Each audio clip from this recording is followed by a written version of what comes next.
You're listening to the Things About Nature podcast. Coming to you from a city that never sleeps is me, your host, Rockshana. I invite you to join me in truly honest, passionate, and fun talks that motivate, invigorate, and maybe inspire. Even though we're no longer in the mile high, the sky is still the limit. Everything and anything goes. So let's start talking about things of that nature. Hey everyone, thanks for tuning into the Things About Nature podcast. I'm your favorite host, Rockshana, and today we have someone that we're just gonna have fun. That's where we're going. This is what it's all about. Having fun, maybe feel inspired, get some motivational quotes going on, but no expectations. So today we have Jordan Power. Hey Jordan, how's it going? Good, how are you?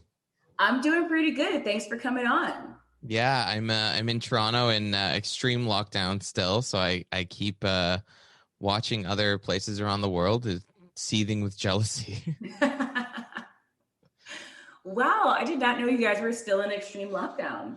We are the longest lockdown in all of North America in the city of Toronto. Oh, yikes. Mm-hmm. Yikes. It's terrible. So what have you been doing to keep yourself sane throughout this extreme lockdown? Well, if we're being honest, I have an underground personal trainer that I go to because I was going insane. I'd put on a bunch of weight and I just felt like my mental health was really slipping. And then a friend of mine hooked me up with a personal trainer who sort of had converted their condo into a place to work out. And so we both wore masks and kind of did it because, you know, I just at this point doesn't even seem like there's an end in sight. And so you see a lot of the emergence of different black markets, like people are getting their hair cut, you know, in the black market and just different things. And I think it's like, you know, Canada doesn't have domestic vaccine production. And so we're relying on the EU or America for the sources of our vaccines. And so at a time where, you know, in the US, people in their 30s are getting the vaccine, we still haven't vaccinated between the ages of 70 to 80. Oh, yikes. Mm-hmm. When you said underground, which, you know, you have to find the somewhat of the positive or the humor in all. Have you ever seen Hellboy? No, I haven't. Oh, okay. So either Hellboy or any like sci-fi movie, they always have this like journey that takes them to this underground black market to find the stone or like the clue they need. So when you said underground, that is instantly what popped in my head, like Hellboy or Guardians of the Galaxy, something like that. Yeah, well, it's you know what's so fascinating about it is that like I can see how people turn on the government because with haircuts, you know, their own government data shows that they're responsible for 0 outbreaks and 0 deaths, but at the same time they have closed those places for 6 months, and so it doesn't seem to be based in real data. And I think, you know, what ends up happening with the black market is like, you know, then you have people getting haircuts at other people's homes without contact tracing, possibly without a mask and different things like that. So you actually end up creating a more unsafe environment than you would have if you had just opened the salons with, you know, distancing, plexiglass, masks, all the other precautions that they had. And so I just don't feel like people are thinking, and I think it's a scary time when people start losing faith in their government. You get a lot of like anarchy and cynicism that starts to move through the population. And so that's a scary thing to be around. And, you know, we've had a lot of rise in gun crime. We've had a lot of rise in violence and homelessness. And you really see that like these lockdowns really do have a cost to them in terms of human lives, in terms of human suffering, not just, you know, to the psyche, but, you know, suicides are up, drug overdoses and things like that. And so I worry about young kids. I worry about kids who, you know, they're at home. You know, they said child psychiatric admissions are up 4 times than what they are, and because these kids, they've lost all their joys, right? They've lost their friends, they've lost their hobbies, their sports, their community, and they've kind of been stuck in these homes. And so I've been really trying to, with my podcast, really educate people about the cost of this in terms of not just domestic abuse, child abuse is up, but that like we have to balance all things and that we can't just look at COVID as the single thing that kills people. I mean, it's well documented that many other things do. So it's a scary, scary time, but I'm a little envious of you guys right now. I got to be honest. Yikes, that sounds intense. So with like lockdown that happened to a lot of people, I mean, myself, for one, I ended up creating a podcast, which I had procrastinated and put off for several years. What did lockdown or everything like that create something extra in you? Well, I had my old show called Shame on You, which was a really successful gay podcast that I had with my best friend, Brad. And we had launched it a little bit, I'd say about 2 years ago. We launched it, really took off. Like, it was downloaded millions of times. We sold out shows in New York, Toronto. And it was the premise of it was, when you're a gay person, you always have this residual self-hatred, right? So you're taught from a very young age that there's something wrong with you, that you're a deviant, that you're broken, that you're unlovable. And that kind of sticks with you no matter how much you try to push through it or go to therapy. You just have a lot of self-hatred. And some people just, their families turn on them and stuff like that.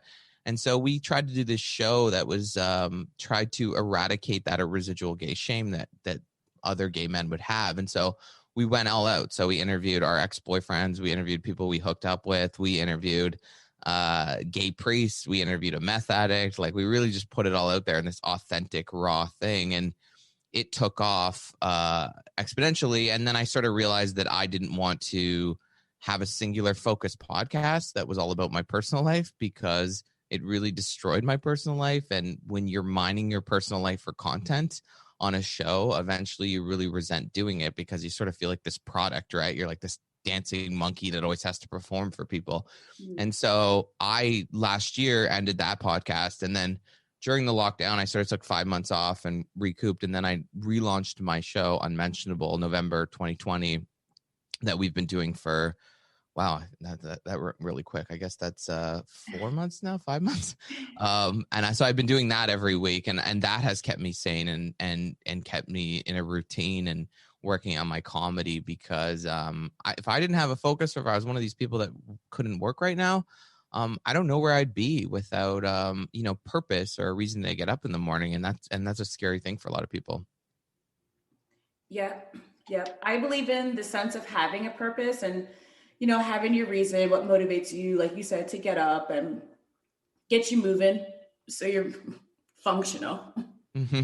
Yeah, that's the big thing, right? Just I think a lot of people are just like, I had friends that didn't work for like 6 months, and it's like, they don't have a reason to get up in the morning, and that's a scary, scary thing. So I think it's good that people are pursuing creative projects like yourself or myself that just keep our brains going and moving. And yeah, that's the biggest thing. It's like that Winston Churchill quote is like, when you're going through hell, just keep walking faster.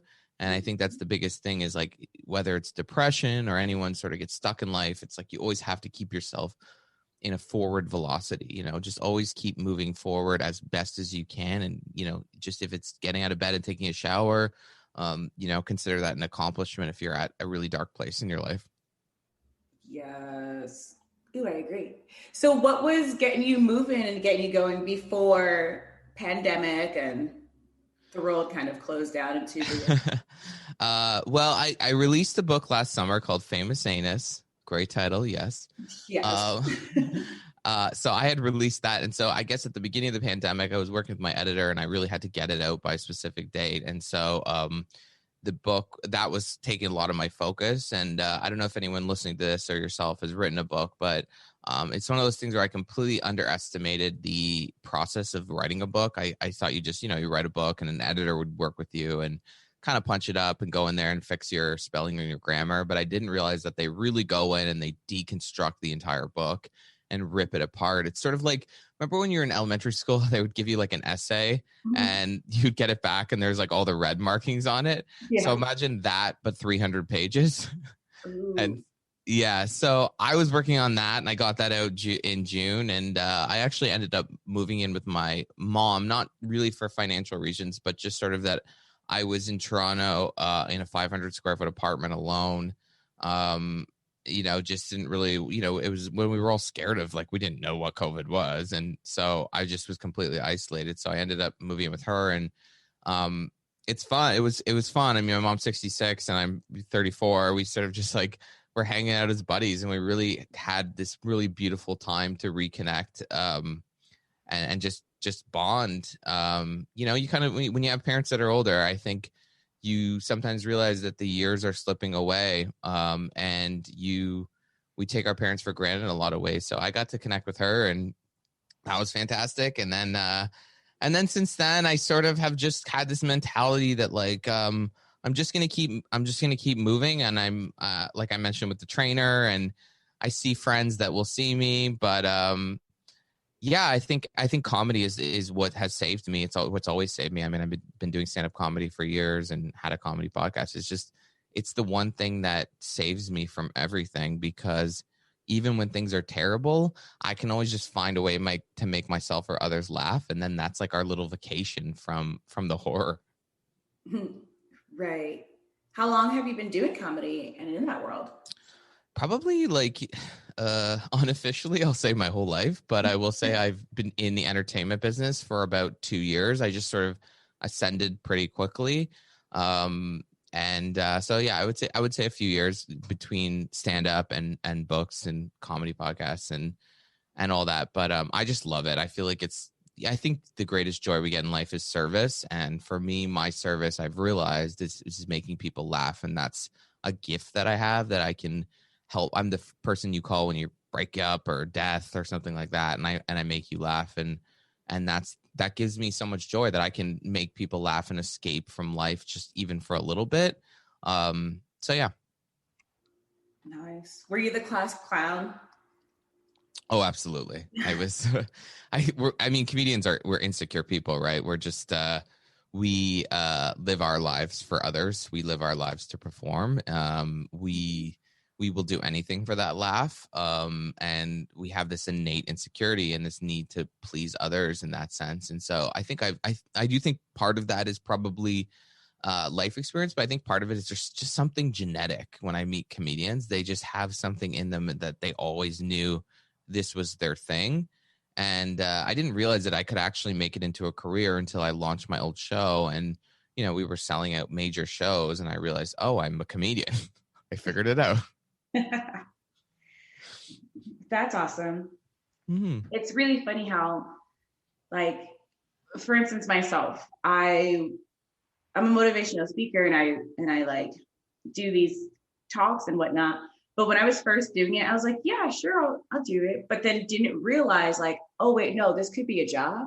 Like, this is all I got to do. And you don't realize the things that you do just because you enjoy it or just because it's fun is like, oh, no, like that's a full on profession. You can like get paid to do something that you just think is cool and fun.